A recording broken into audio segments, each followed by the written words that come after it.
عامل لوگ بتاتے ہیں یا جس کی وجہ سے عامل لوگ الٹا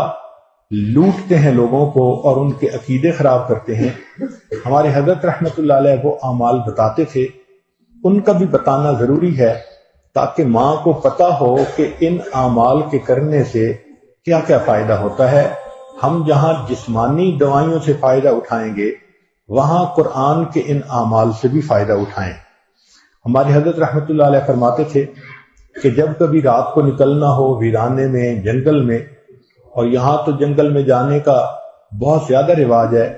تو فرمایا کرتے تھے کہ شام سے پہلے اگر پڑھ لیا جائے چند مرتبہ سلام علی نوح فی العالمین، سلام علی نوح فی العالمین، تو اللہ تعالیٰ سنیک بائٹ سے یا اسکارپین کی بائٹ وغیرہ سے بندے کی حفاظت فرماتے ہیں۔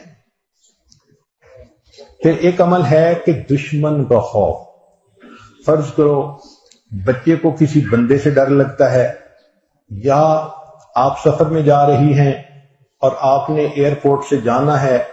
تو کئی مرتبہ پولیس کا ڈر اور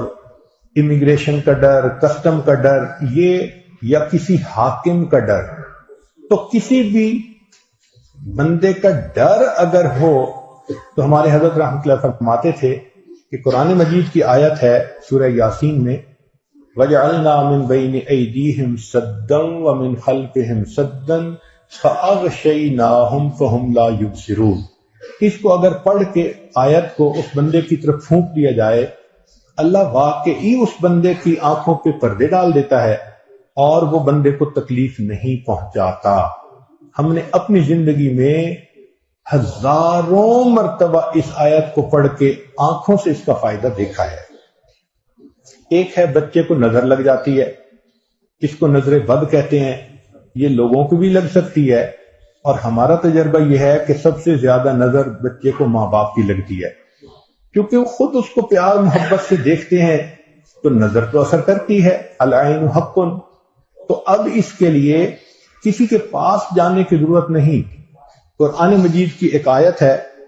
ان اللہ سیبطلہ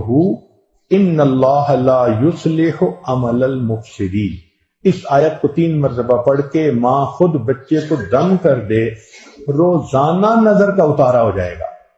اور بچہ دیکھیں بڑا کام ڈاؤن ہو جائے گا۔ اکثر بیبیز ویسے ہی پیارے لگتے ہیں، اور اگر خوبصورت ہوں تو پھر تو اور ہی کچھ بات ہوتی ہے۔ تو بچے کو رات سوتے ہوئے یا صبح اٹھ کر اگر یہ آیت پڑھ کے 2 دفعہ 3 دفعہ دم کر دیا